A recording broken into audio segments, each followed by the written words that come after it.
queridos amigos de Contexto. Amigos, hoy volvemos con el tema económico. Ya se nos acaba el año, un año que sí ha ido muy rápido.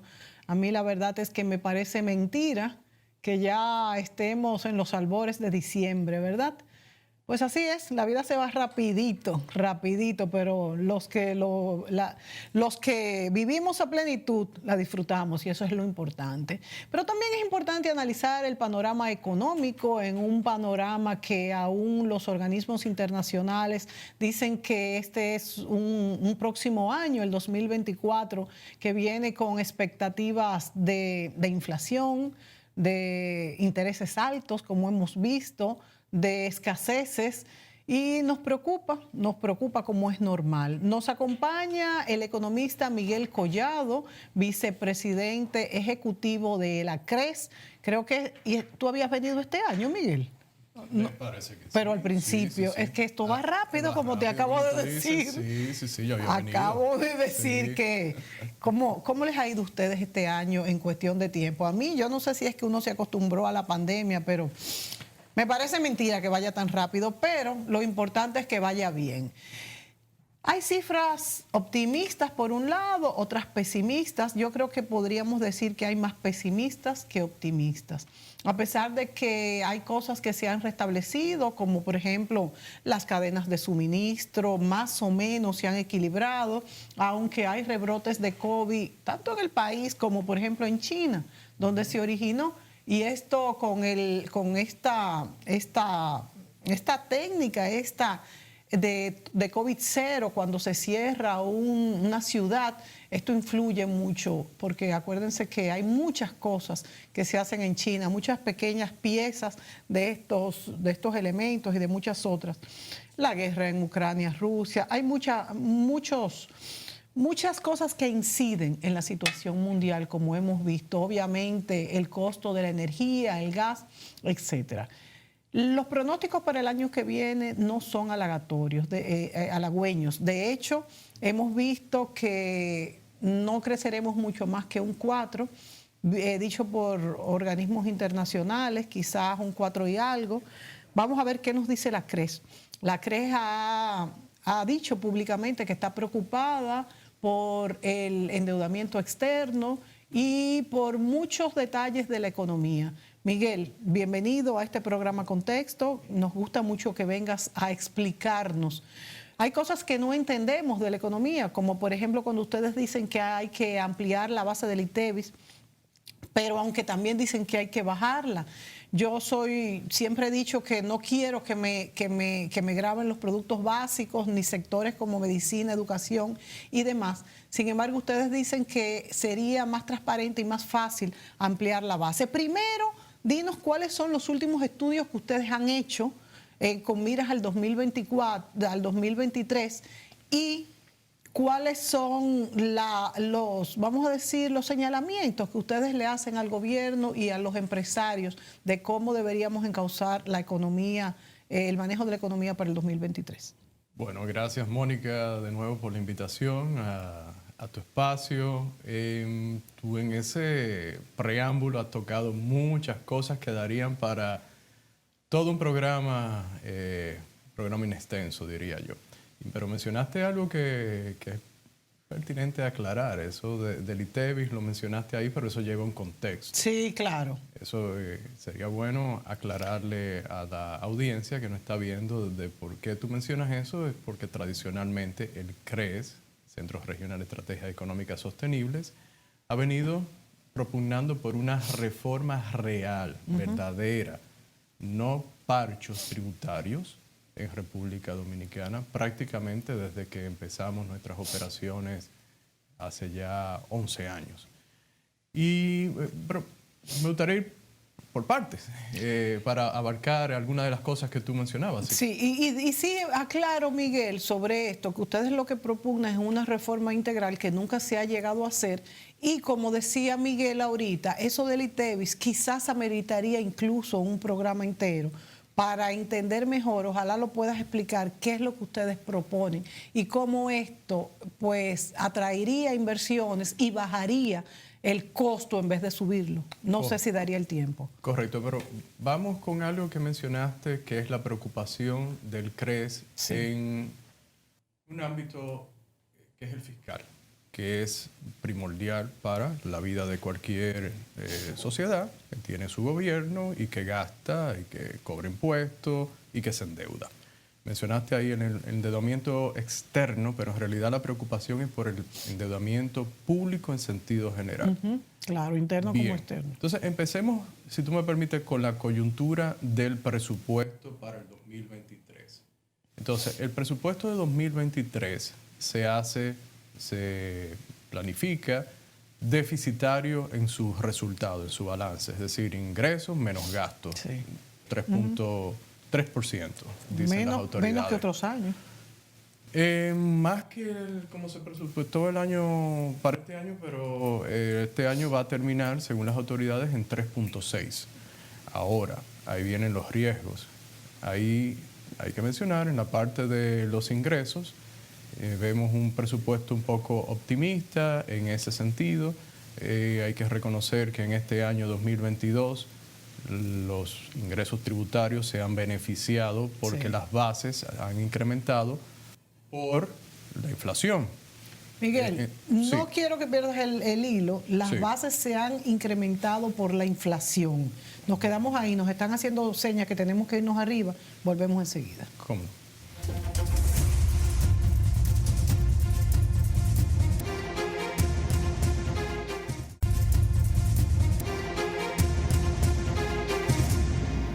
Bueno, después de una breve pausa, continuamos con el economista Miguel Collado, vicepresidente ejecutivo de la CRES.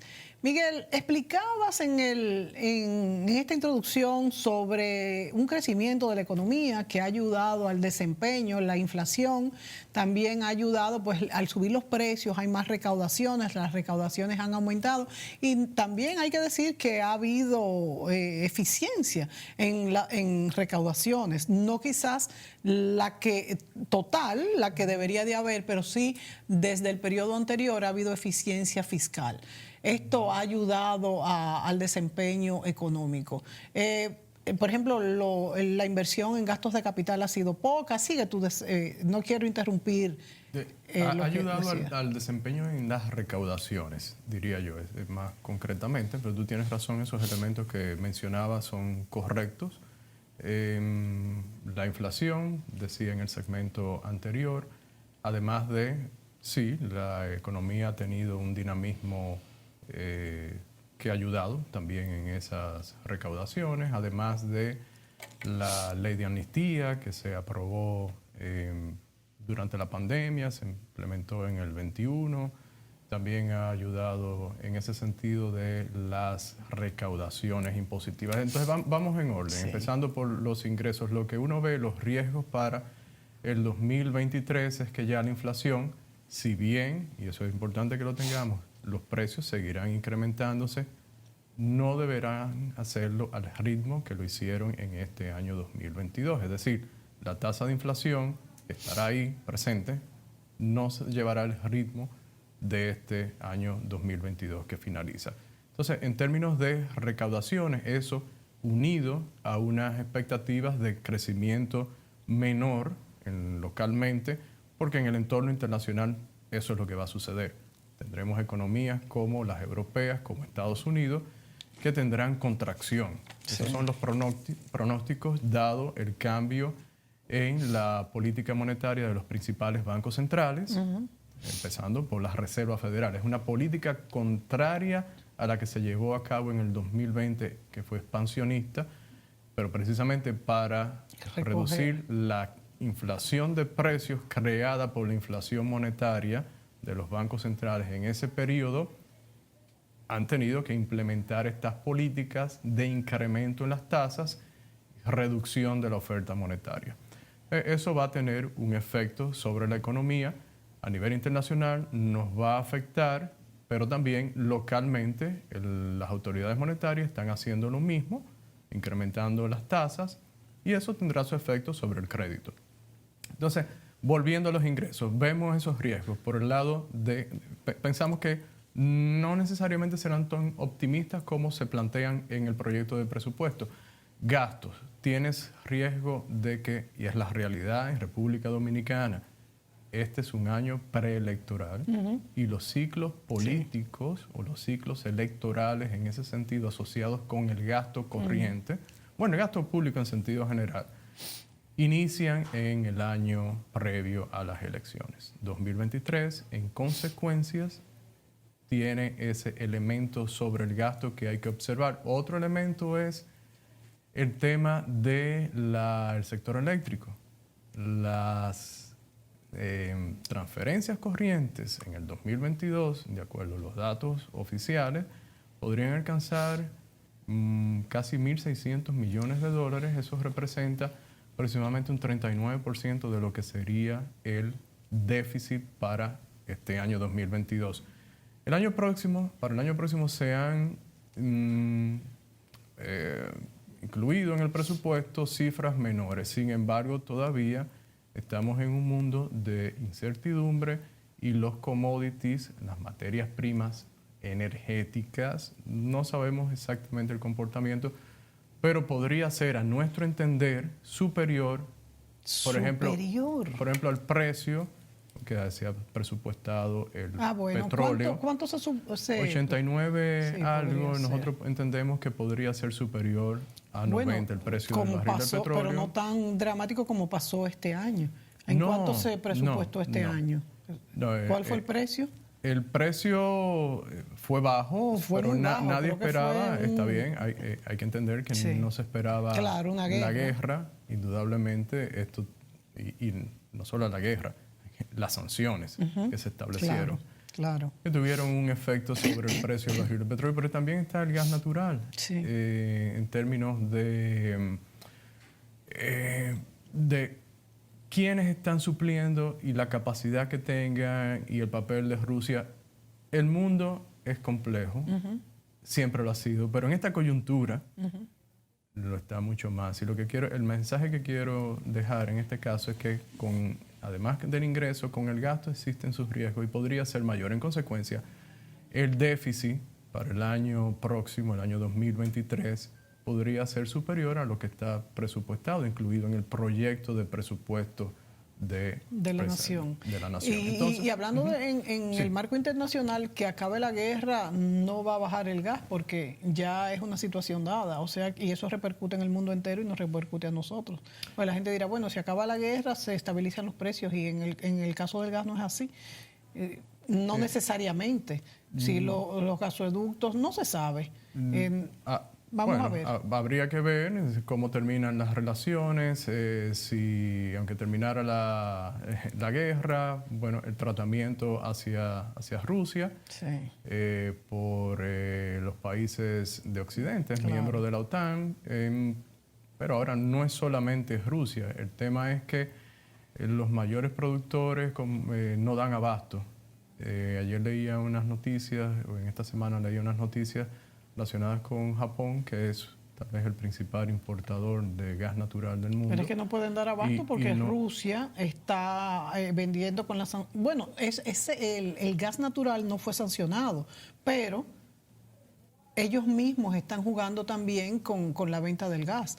Entonces hay otros países que se están beneficiando, pero el mundo entero tiene un gas mucho más caro. El tema es que, decía, no es que solamente Rusia, o sea que es un jugador importante, tenga restricciones y existan estos temas que sabemos relacionados con la venta o las posibles restricciones para suplir. Es que la demanda ha ido incrementándose y la oferta, los países que pueden suplir el gas natural no han podido ir a la par de esta oferta, independientemente de la situación de Rusia, las sanciones, la situación geopolítica en Europa.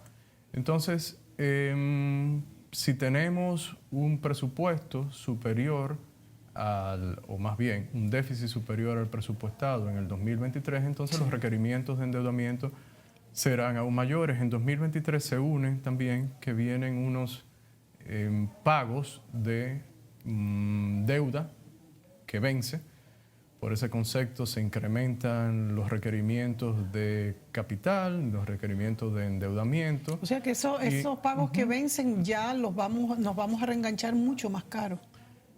Ese es el tema neurálgico aquí. Y ahí es que viene el comentario de la preocupación de la deuda. Si esta coyuntura se une a eso que está pasando, bonos que se emitieron a principio de año con unos rendimientos dominicanos a nivel internacional de 5 y algo, ya andan por superior a 8 y pico, casi 9. Cuando salgamos a emitir a principio de año, el rendimiento demandado será superior. Bonos también emitidos internamente en un momento, en febrero, eran una tasa de 8 y algo, ya están superiores al 11%, cercano al 12%, hay emisiones que se han hecho a 12%. Vi que el Banco Central estaba haciendo una subasta al 13%, no sé si se concretó. Honestamente, no tengo esa información, Sí. no la he visto, pero no me sorprendería ya que los rendimientos estén a esos niveles. Los últimos que vi de unas notas que vencen en febrero, las que le he estado dando seguimiento para ver cómo eran los rendimientos a inicio de año, como te decía, comparados con los últimos. En realidad, esas notas de la semana pasada, el rendimiento demandado fue 11 y algo, y como te decía, en febrero fue 8 y algo, pero obviamente los rendimientos dependerán también del plazo. Sí. El punto aquí, para que nos entendamos todos, es que el mundo que empezamos a vivir en el 2008, cuando los bancos centrales, principalmente la Reserva Federal, abarató considerablemente el crédito, la facilidad de endeudarnos todos a nivel internacional, está cambiando. Y en esa coyuntura, República Dominicana tiene que despertar. Y su política fiscal no puede seguir la misma senda, pensando que puede seguir gastando lo mismo. Sí, va a tener que pagar un dinero mucho más caro. Correcto. Ya en este año no podemos ya descartar que vamos a estar cercanos en términos del gasto en intereses de la deuda como porcentaje de los ingresos tributarios en el orden del 24%. Es decir, recaudas 100, pagas 24 solamente en intereses. Sí. Es el segundo renglón de gasto más alto del gobierno. El principal es educación, 4% del Producto Interno Bruto, y gasto en intereses de la deuda 3.3 más o menos. 3.3. Es una situación que lo que desde el CRES hacemos es advertir. El CRES tiene una función, analizar, o una función que se puede dividir en tres: analizar, advertir y proponer políticas públicas. Y ahí vamos a la introducción que hacías. Entonces, ¿cuáles son las propuestas en esta circunstancia del CRES? Que vienen siendo las mismas que hemos estado presentando a la sociedad en los últimos 10, 11 años. Y es básicamente una reforma tributaria y una ley de responsabilidad fiscal, que son los dos componentes que dice la Ley de Estrategia Nacional de Desarrollo cuando habla de un pacto fiscal.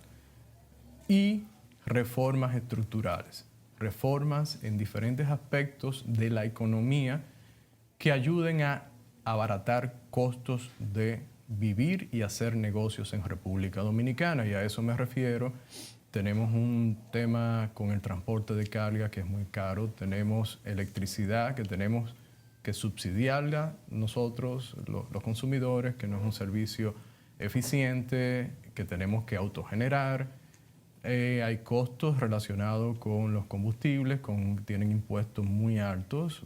Tenemos los combustibles más caros, si no los más caros, en sentido general, comparándonos con los países del DR-CAFTA, por ejemplo, que vienen asociados, reitero, a impuestos, a márgenes establecidos. Tenemos costos laborales no salariales, aunque la ley de seguridad social, la misma ley de Estrategia Nacional de Desarrollo ordenan una reforma en ese sentido.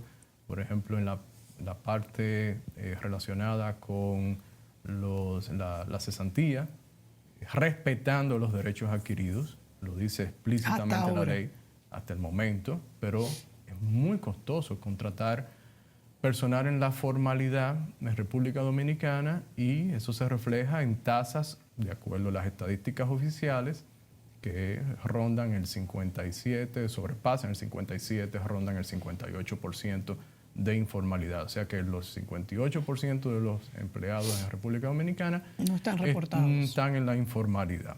Entonces, si me permite, y vamos por partes, yo quiero que la audiencia entienda cuál es la propuesta del CRES en términos de reforma tributaria. El término de reforma tributaria casi siempre se asocia a incremento de impuestos vía las tasas o la creación de más figuras impositivas, hacer más complejo el sistema tributario, que lo hace en consecuencia más oneroso para los contribuyentes, pero también más difícil de administrar para la administración tributaria. Entonces, no podemos seguir cursando el mismo camino de este tipo de modificaciones al Código Tributario que venimos arrastrando desde el año 2000. Hay que recordar que el Código Tributario data del 92, cuando se hizo la reforma. Pero del 2000 hasta la última, y se han añadido algunas modificaciones a través de normas, por ejemplo, no solamente leyes, lo que han hecho es hacer más complejo el sistema tributario para los contribuyentes de República Dominicana y las recaudaciones no se incrementan. En la última modificación, la del 2012, que se empezó a implementar en el 13, pues las recaudaciones en términos porcentuales con relación al PIB, la famosa presión tributaria, se incrementó medio punto porcentual. Al tercer año ya estaba al mismo nivel de cuando se inició la reforma, la llamada reforma en el 12. Ahora está más alta quizá por la inflación. Ahora está más alta precisamente porque las bases se han incrementado. Entonces yo creo que la lección importante en ese sentido es que en este caso ha sido por un factor exógeno de que se han mantenido tasas, pero se ha incrementado la base por el precio y se han incrementado entonces los impuestos, han crecido. El impuesto es, para que nos entendamos en esta conversación, es la tasa por la base. Entonces la propuesta del CRES siempre ha sido cuando él habla de bases, que más personas paguen, que sea más extendido. Y la contribución, bueno, la actividad que va a ser grabada. Exacto. Y gracias por la aclaración. A veces uno un poquito se le va a aclarar. Por ejemplo, llega una importación vía un puerto y bueno, esa importación ahora vino más cara. El arancel que recae sobre esa base es, entonces, bueno, aunque la tasa sigue siendo mayor, el impuesto que resulta, el arancel por la base, da mayores recaudaciones. Igual sucede con el ITEVIS, con selectivos, etc. Entonces, a eso nos referimos. Y la reforma propuesta es simplificar, eliminando los impuestos más distorsionadores, los mismos pasos que tienen que dar los contribuyentes para que dediquen más tiempo. Los empresarios necesitan es producir y satisfacer a los consumidores, no dedicarle tantas horas. Somos uno de los países que más dedica tiempo comparado de nuevo con los países de ERE-CAFTA, los países de Centroamérica que están en ese tratado, añadiendo también Panamá, más tiempo sus contribuyentes a cumplir con las obligaciones tributarias. Entonces, en esencia, eso sería... ¿Aumentarían las recaudaciones? Sí, aumentarían las recaudaciones, porque estaríamos haciendo algo con la reforma propuesta, es sincerar el sistema. Ahora mismo las tasas de ITEVIS, de los productos grabados, son de 18 y 16, pero la tasa efectiva en realidad anda cercana al 10. Casi la mitad. 60% menos con el 18. Si tú llevas eso a...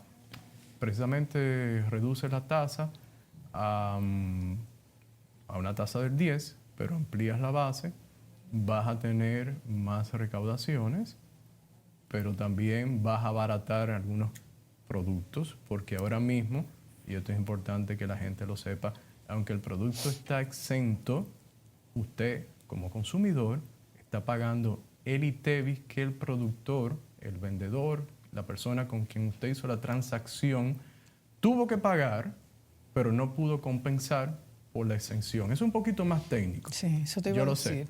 Pero yo lo que quiero aquí es que la gente entienda que en realidad No, el hecho de que esté exento el bien cuando usted lo compra al final... No lo hace más barato. No lo hace más barato porque tiene un ITEVIS o unos ITEVIS que fueron pagados en la producción de ese bien. Vamos a retomar ese tema del ITEVIS para que, a ver si da tiempo que tú lo expliques un poquito, pero ahora yo te pregunto, Miguel, tú has explicado una serie de factores muy importantes para aumentar la producción, la productividad, la inversión y todo esto, como por ejemplo, tenemos un costo laboral, como tú muy bien has dicho, muy alto, que fue un costo que se planteó en algún momento dado cuando entró en vigencia la seguridad social, equilibrarlo, no se hizo.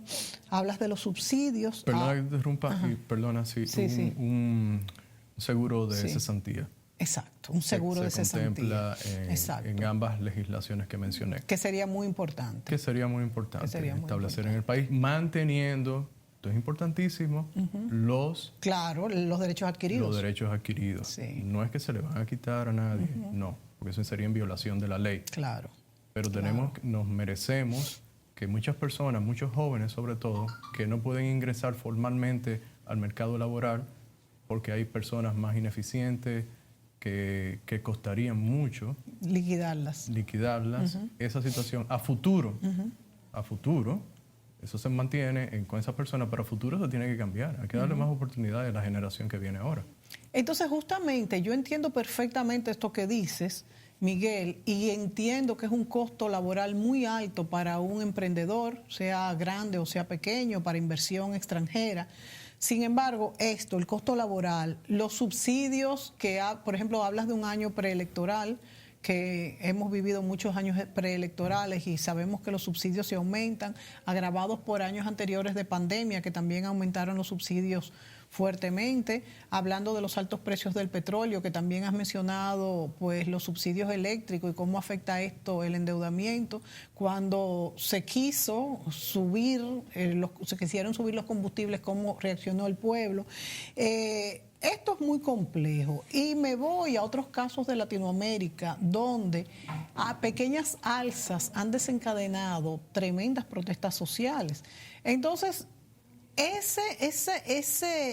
esa fineza de saber aflojar y apretar en una reforma fiscal, que es una palabra que despierta tanto miedo, y tú explicas, fuera del aire me explicabas cómo ustedes en la CRES consideran que, por ejemplo, ampliar la base del ITEVI es necesario y no subiría, como acabas de decir, el precio del producto final, sino que hasta podría bajarlo un poquito, porque el que vende o el productor, el dueño de la empresa, por ejemplo, de un colegio, va a poder bajar quizás la matrícula. Pero no planteamos grabar la educación. No, ok, exacto, sí, muy buena aclaración. Eso. Podríamos dar otro ejemplo mejor. Exacto, muy buena aclaración, porque yo tampoco estoy de acuerdo.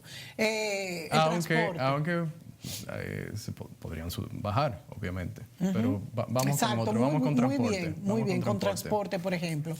Sin embargo, el solo hecho de mencionarlo ya crea cierto malestar en masas que quizás son cosas muy técnicas y que no se entienden. Esa fineza de manejar estos temas en un año preelectoral, precisamente, ¿tú crees que sería posible? No, realistamente, no. La realidad te indica que no va a suceder nada en términos de modificación impositiva de aquí al 24. Sí.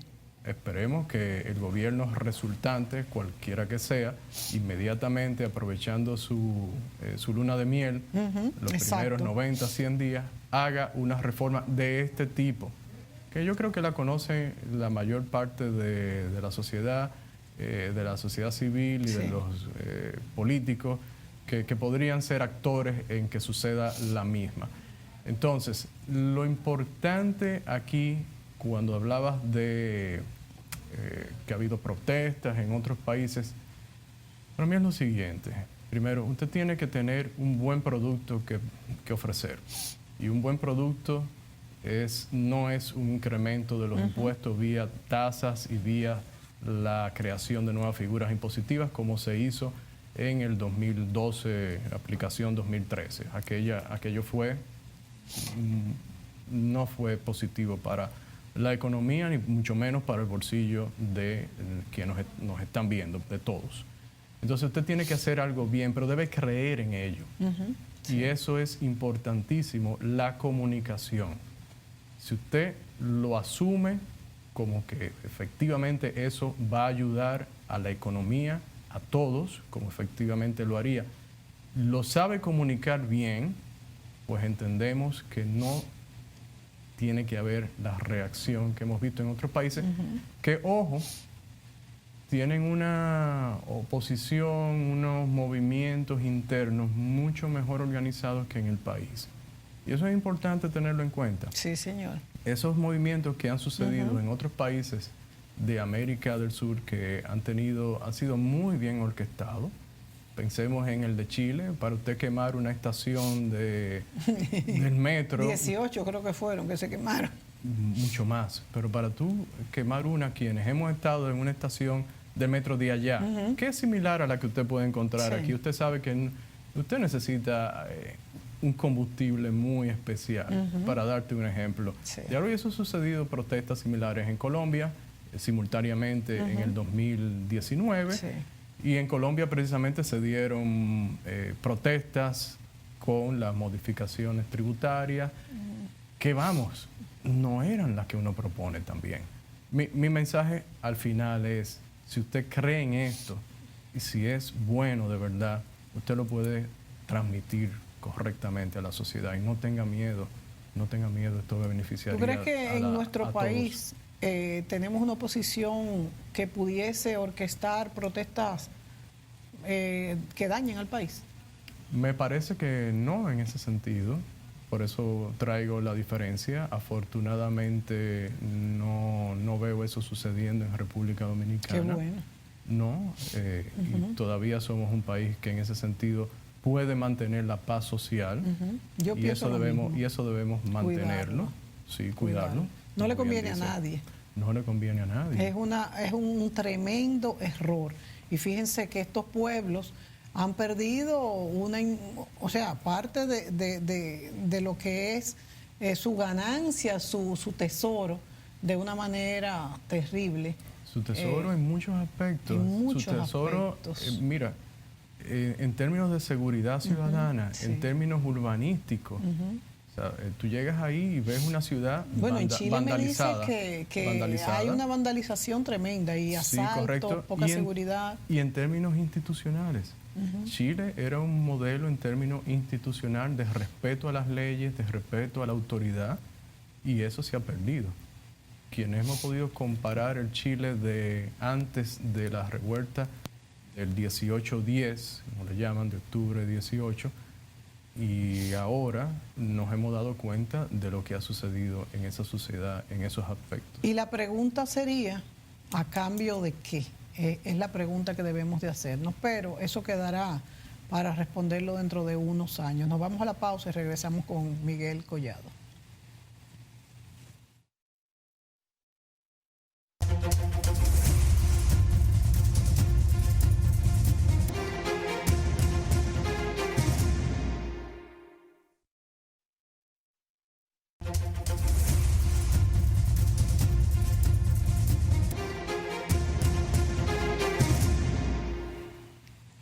El economista Miguel Collado Di Franco nos acompaña en este programa y hablamos de la economía, principalmente con miras al 2023. Miguel, hemos hablado de un escenario de incertidumbre económica, política y social y en el mundo, no en la República Dominicana solamente, más en el mundo con reflejo en la República Dominicana y medidas que hay que tomar o que deberíamos de tomar.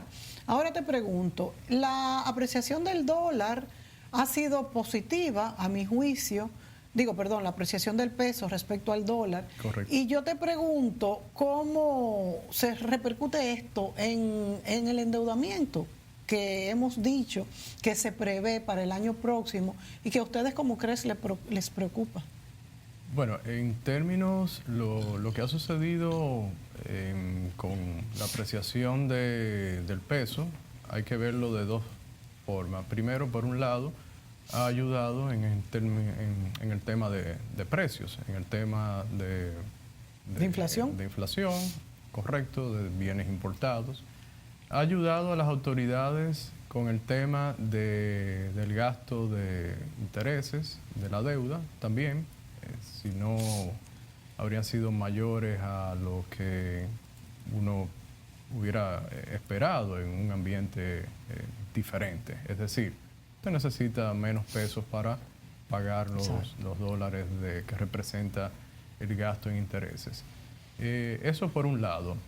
Por otro lado, hay que tener en cuenta que hay sectores que necesitan cierta competitividad para poder vender sus bienes y servicios a nivel externo y con una estructura de costo todavía alta en República Dominicana por muchos factores, no por la inflación, sino por factores estructurales como lo que mencionábamos ahorita, que es necesario modificar. Bueno, pues en realidad pierden competitividad. Entonces hay que tener eso en cuenta.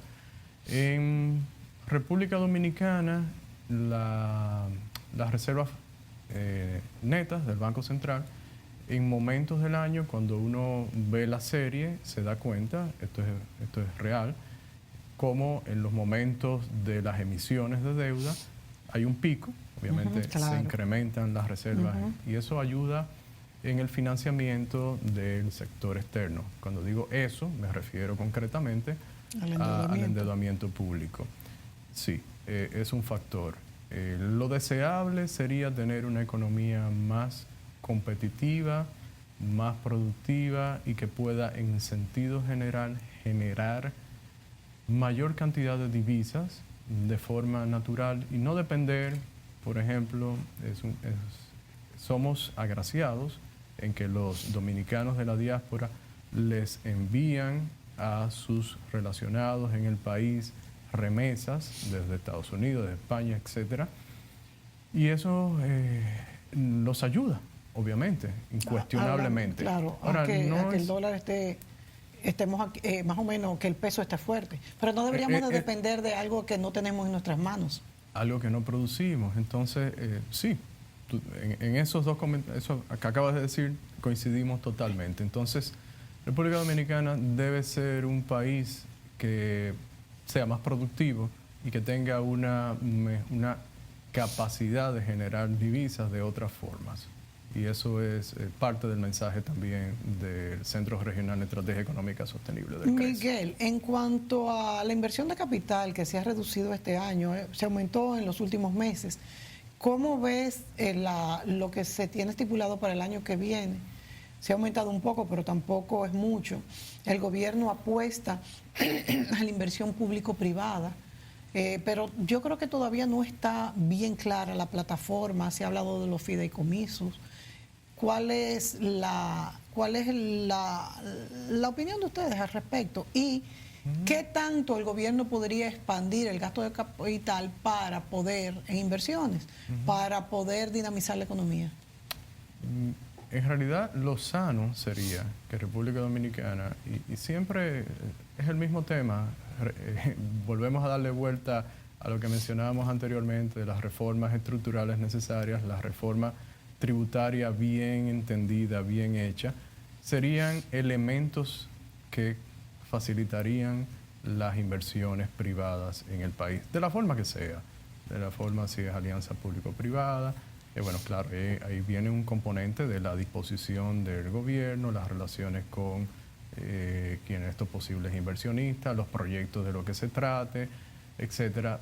Pero mira, hay un tema en República Dominicana que hay que entender, que si tenemos tantos llamados incentivos fiscales en muchos sectores, tienen su origen en precisamente la complejidad de hacer negocio en República Dominicana, lo costoso que resulta. Entonces, la inversión extranjera directa depende mucho de esas condiciones y por eso es que me estoy repitiendo, pero hay que enfatizarlo. Sí. Se vienen a sectores que les ofrecen estas exenciones, estas llamadas, que hay que decirlo de alguna forma también, usar una palabra que podría describir hasta cierto punto mejor, son privilegios que se le dan a ciertos inversionistas para poder invertir en República Dominicana, que no lo tienen otros. Entonces, hay que cambiar el esquema general para que esto no suceda. y para que en una reforma tributaria usted pueda ir desmontando esto. Ojo, hay muchos que piensan que se puede hacer el desmonte de golpe y porrazo. No, mucho cuidado. Estas son empresas establecidas que primero tienen unas leyes que les garantizan esas exenciones, esos incentivos que hay que respetar. Segundo, vamos, usted interferiría con parte de los procesos productivos existentes que emplean a mucha gente. Entonces, el consejo sería: cambie el esquema para que no sea necesario en lo adelante recurrir a estas leyes particulares, y frénela ya desde este momento. Bueno, como vamos a tener un sistema diferente, ya quien tiene su exención hasta ahora la mantiene hasta el vencimiento de acuerdo a la ley particular o general a la cual se haya acogido. Entonces, el tema aquí es: queremos más inversión. Hagamos las cosas como otros países la han hecho en el pasado para atraer mayores inversiones. ¿Ustedes cómo creen han localizado algunas exenciones puntuales que sí deberían de mantenerse o incluso comenzar, no sé, en energías renovables, en sectores específicos? Por ejemplo, las exenciones en zona franca han dado buenos frutos. No sé hasta qué punto ya es el momento de comenzar a irlas desmontando, pero la pregunta es: ¿han localizado algunas exenciones necesarias para el desarrollo? Es que, de nuevo, si tú no tienes el ambiente adecuado para traer una gran cantidad de inversiones, en sentido general, la economía, bueno, se recurre a esto, y sí, han dado frutos, obviamente. Mencionaste una en particular, zona franca, que depende ya internacionalmente de la decisión de la Organización Mundial de Comercio, que se piense hacer con este sector en particular. Pero el mensaje sigue siendo, es que no deberíamos. Sí. O sea, ¿ustedes creen que es un tratamiento integral del país, que no debería ser necesario por sectores diferenciarlo? Eso. No, es que nadie debería ir a un ministerio a solicitar una exención o algo. O sea, debería ser algo tan fluido como sucede en otros países que antes eran de la órbita soviética, que han avanzado muchísimo, donde es muy simple usted establecer un negocio, empezar a operar, y que tienen unas reglas en sentido general tributarias muy simples, de nuevo, no tan onerosas como en República Dominicana, y que tienen unos costos de transacción, unos costos generales en la economía que no son tan elevados como aquí. Y a eso es que aspiramos. Miguel, tú hablas de países de la órbita soviética que han cambiado entonces diametralmente su forma de administrarse. ¿Cómo pudieras decir que lograron esto saliendo de un régimen totalmente de fuerza a abrirse de una manera donde tú dices que no hay regulaciones muy fuertes para un sector específico que atrae inversiones, y al mismo tiempo no es tan complejo como es en nuestro país esta cuestión de los impuestos? Porque todos sabemos que hay que tener un contable para esto, que no, si una persona tiene una empresa que tiene una factura mensual, aún así se le dificulta hacerlo él mismo. Y entonces, como una persona que tiene una o dos facturas mensuales puede sacar para pagarle un contable? Entonces, ¿qué hace esa persona? Que no se formaliza y no paga impuestos. Yo ponía de ejemplo esos países porque, vamos, si tú los ves, es diametralmente opuesto el esquema, como bien decías, al que tenían anteriormente, pero pude haber mencionado al mismo ejemplo de Chile. En Latinoamérica, en un momento, todas las reformas que hizo, y fue la envidia del continente en cuanto a desarrollo. Los mayores estándares de vida se mantienen todavía. Sin embargo, hay gente hay muchas personas que afirman que no, que en Chile hay una desigualdad social que fue lo que definitivamente desató esas protestas y que todo esto estaba encubierto. Pues el que dice eso en realidad no entiende la batalla ideológica de las ideas que ha habido en Chile, y en realidad no ha palpado el desarrollo de ese país en sentido general. No ha tenido la oportunidad de ir varias veces y ver desde el taxista hasta una persona de mayores ingresos cómo el sistema que han tenido desde los 70, básicamente de los 80, en realidad les ha ayudado. Que haya desigualdad, en desigualdad va a haber en prácticamente todos los países. Ahora, el problema está, la gente no se queja tanto de la desigualdad, sino de las injusticias, de falta de oportunidades y de ver que unos se enriquecen a costa de otro. Sí. Y eso lo vemos mucho en nuestros países y lo vemos acá. Y afortunadamente la justicia empieza a funcionar mejor, pero que yo pueda tener acceso al mercado laboral sin tener que recurrir a realizar transacciones al margen de la ley, o que yo pueda establecer un negocio sin mayores complicaciones. Esas son cosas que la gente valora en realidad, y que como sociedad avancemos. Usted puede tener igualdad en la pobreza, y eso no es lo que queremos. Claro. Claro, no queremos democratizar la pobreza. Mira, Miguel, yo también he ido muchas veces a Chile y me he montado en taxis, incluso en una ocasión fui con los sacerdotes salesianos y fuimos a las partes más pobres de Chile porque estudiábamos un programa social que se llamaba Hogar de Cristo en Chile, e incluso los taxistas los conocen muy bien y veía mucha solidaridad al respecto, y fuimos, como te dije, a zonas muy deprimidas y muy pobres, incluso también tocamos comunidades con problemas de adicción y demás. Y yo también noté que el nivel social y económico en Chile era muy alto, las infraestructuras de primera, ese metro de Chile, no he ido después de las protestas, pero aquello, bueno, daba gusto, limpio. Bueno, para mí Chile era un paseo y un sitio donde ir, también estuve con amigos allá, fantástico. Entonces mi pregunta es, ¿cómo en un lugar donde se supone que hay tanto crecimiento, lo que tú llamas una lucha ideológica puede captar tanto, puede tener tanto efecto? Y entonces, ¿qué me deja en lugares que hay mucho menos crecimiento y demás? Y ya nos metemos en otro tema, pero brevemente te pregunto, ya que lo mencionas. Para mí es algo interesantísimo que estudiar, pero hay personas que uno ha podido leer que venían advirtiendo en ese país sobre lo que podía suceder precisamente por el cambio de los intelectuales, la preponderancia de ciertas personas con esas ideas. Y vamos, hay que tener clarísimo, y tú eres una persona de comunicación y sabes el poder que tienen las palabras. Las ideas tienen un poder grandísimo. Y si tú repites muchas veces una idea y tú sabes usar las palabras correctas para llevar a cabo, transmitir tu discurso. Estamos en una época en que los medios son importantísimos. Se ganan guerras. Tú cambias la opinión pública a través de los medios y el apoyo a una u otra parte, y se dicen verdades y medias verdades. Entonces hay que entender esto. Para mí viene de hace mucho tiempo. Y reitero, el tema de las ideas, de la batalla de las ideas, el uso de la palabra, fue muy fuerte en ese país y lo ha sido en otros países.